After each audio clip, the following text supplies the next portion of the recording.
Muhammad had an adopted son named Zayd bin Muhammad.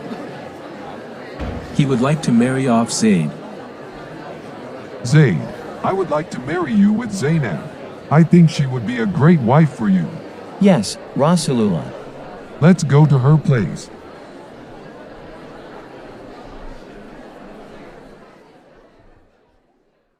Zainab, I want you to marry Zayd. What? He used to be your slave. I thought you want to propose me. No, no way. I don't want to marry him. He was a slave and I have a higher social status than him. You have to marry Zayd. Oh Rasulullah, do you really want to tell me what to do? If I already decide something for you, then you need to obey. Quran, Surah Al-Ahzab, verse 36 says, "It is not for a believing man or a believing woman, when Allah and His Messenger have decided a matter, that they should have any choice about their affair. And whoever disobeys Allah and His Messenger has certainly strayed into clear error." Okay, I will marry Zayd. Muhammad then held a wedding ceremony for Zayd and Zaynab. One day, Muhammad tried to find Zayd in his house.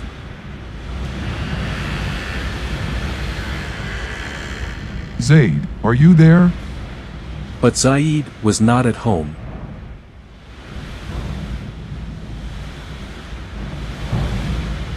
As the wind blew the curtain aside, Prophet Muhammad saw Zaynab naked in her chamber.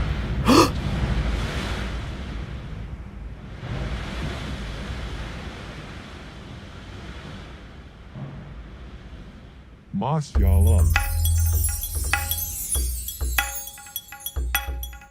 Oh, Rasulullah.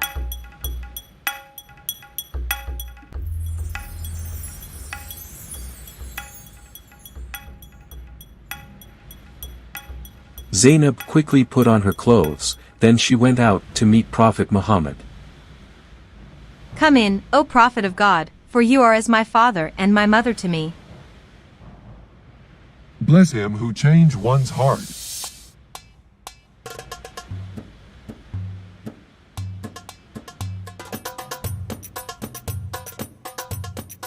History of Tabari, Volume 8, page 4, explains that Muhammad saw his daughter-in-law naked. Zaynab was in her chamber, undressed, and admiration for her entered the heart of the Prophet. After seeing his daughter-in-law naked, the Prophet fell in love with her. This is according to Tafsir al-Jalalain, Quran, Surah al-Ahzab, verse 36. Then on one occasion, the Prophet caught sight of her and felt love for her. When Zayd came home, Zaynab told him about Prophet Muhammad's visit. Your dad came here when you were out. He met me instead. Oh, and then, what happened? Nothing happened. After finding out you were not here, he left. Is that it? Oh, before he left, he said, bless him who changed one's heart. What does it mean? I don't know. Having lived with the Prophet Muhammad since childhood, Zayd certainly knew very well his father's character and personality.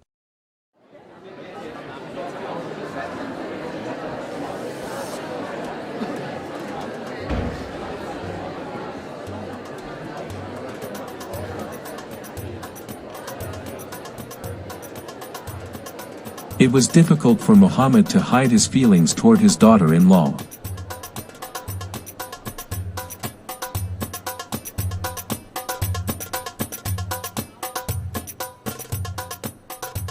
When Zayd found out about what was going on, he disliked how his adopted father felt about his wife. Look at them. I can tell there's something going on between them. It's obvious, isn't it? How outrageous. Things got worse for Zayd when Allah punished him whenever he wanted to approach his wife.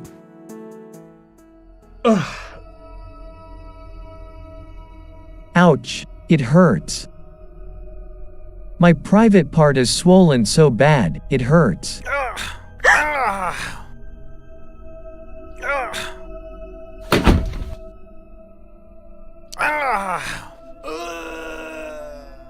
Whenever I tried to approach my wife, my private part was swollen. I couldn't function as a husband and I was in pain. Bro, I think maybe Allah did that to you. He tried to preserve Zaynab for your father. Tafsir al-Qurtubi, Al-Jamili Akam, Volume 7, page 139. Quran, Surah Al-Ahzab, verse 37. Allah did the following to my husband, Zaid bin Muhammad. Zaid's penis started to swell so he can't make love with me. Zayd decided to meet his adopted father, Muhammad. Rasulullah, perhaps Zainab has excited your admiration, so I will leave her. What is wrong? Has anything on her part disquieted you? No, by God, nothing she has done has disquieted me. Keep your wife to yourself. Don't separate from her. And fear Allah. But actually, Muhammad hid his desire toward Zainab. Oh, I can't forget how she looked in her room that day. I'm afraid people will start to notice this. Oh, wait. Allah sent a message to me. Quran, Surah Al-Ahzab, verse 37. And, remember, O Muhammad, when you said to the one on whom Allah bestowed favor and you bestowed favor, keep your wife and fear Allah, while you concealed within yourself that which Allah is to disclose. No need for me to conceal my feeling, since Allah will disclose it anyway. Since then, Muhammad did not stop Zayd anymore.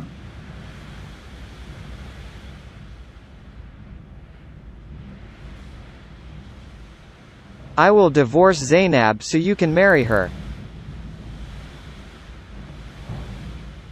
As you wish.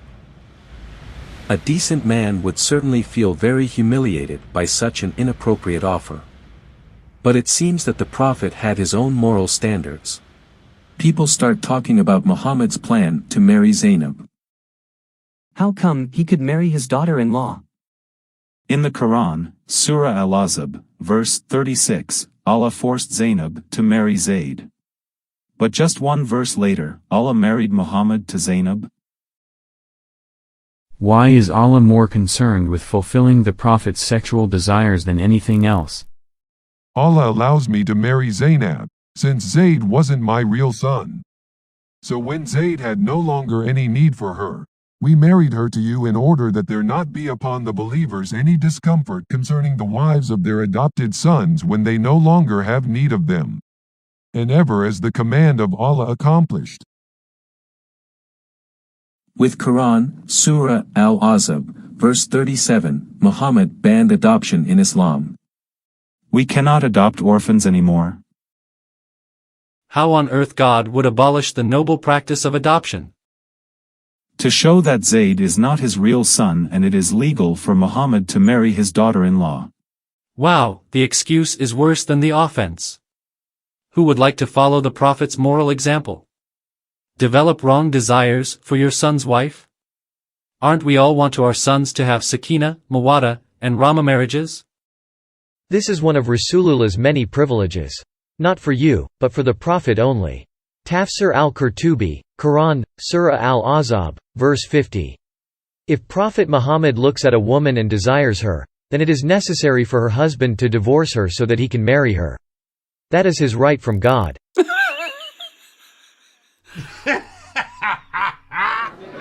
A marriage celebration was held for Muhammad and Zainab.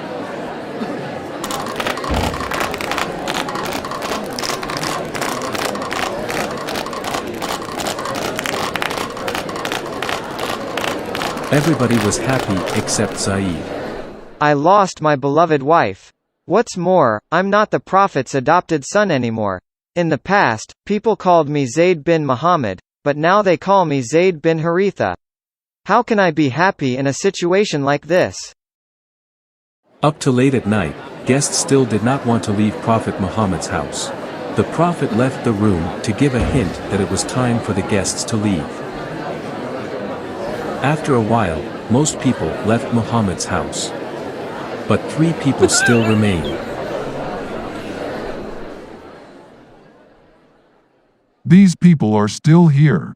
Why didn't they leave? Don't they know that we want to be alone?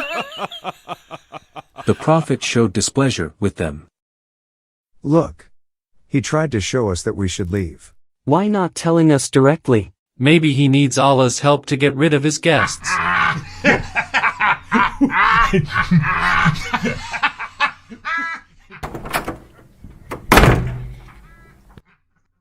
At last, what am I supposed to do?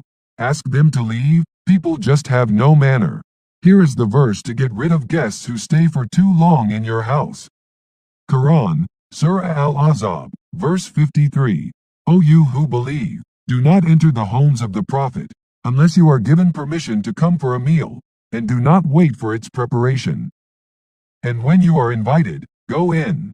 And when you have eaten, disperse, without lingering for conversation. This irritates the Prophet, and he shies away from you, but God does not shy away from the truth.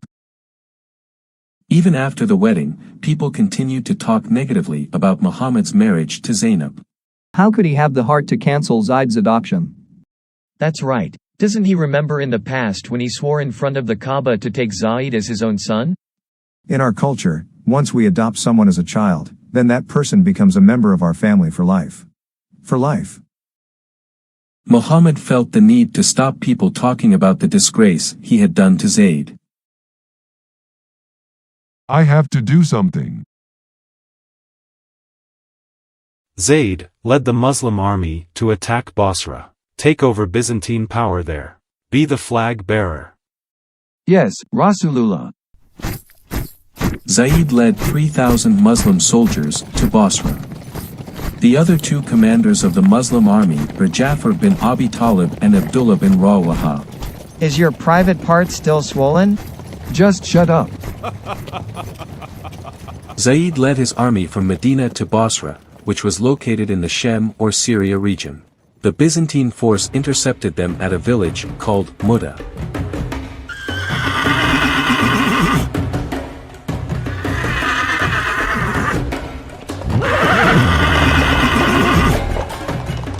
Oh, they're already waiting for us. Retreat! Retreat!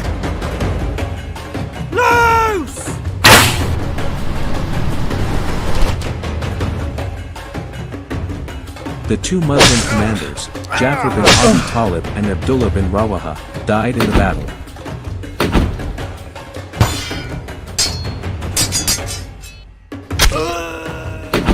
In the past, by Muhammad's order, Zayd used to attack and rob Quraysh merchants who were easy targets.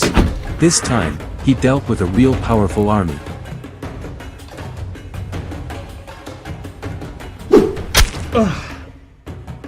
Zayd finally died.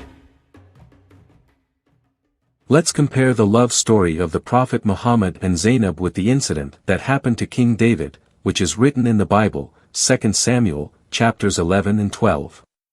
Just as the Prophet Muhammad lusted for Zaynab, King David also had a passion for Bathsheba, the wife of an Israeli soldier named Uriah. King David then removed Uriah so that he could marry Bathsheba. The true God of the Bible, Yahweh, does not compromise his holiness with David's or anybody's sins, even when David was his chosen king.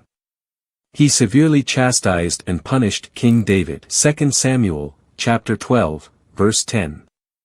Now, therefore, the sword shall never depart from your house. Consequently, David repented in tears in Psalms, chapter 51, verse 1 to 3 and 10. Have mercy upon me, O God, according to your unfailing love. Yahweh condemned covetous sexual desires for another man's wife. Matthew, chapter 5, verse 27 and 28. Exodus, chapter 20, verse 17. Thou shalt not covet thy neighbor's wife. On the other hand, the God of the Quran, Allah subhanahu wa ta'ala, never punished Prophet Muhammad, no matter how sinful he was.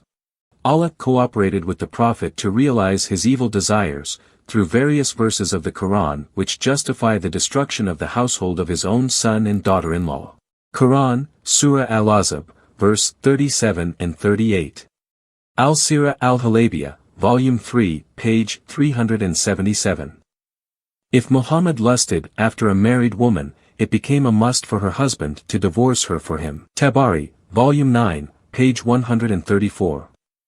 Muhammad took Zaynab, but Allah did not find any fault in the relationship and ordered the marriage. Allah even claims to manifest the lust of adultery in the hearts of men in Sahih Muslim, book number 33, hadith number 6422. Allah fixed the very portion of adultery which a man will indulge in.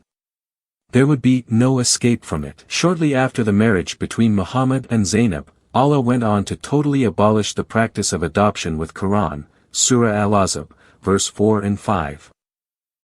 It is clear that the reason to abolish the noble moral act of adoption is to protect Muhammad from the accusation of his contemporaries.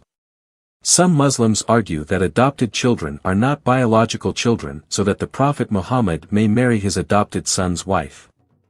This is a weak excuse because legally and ethically, he was still considered a son in a civilized world.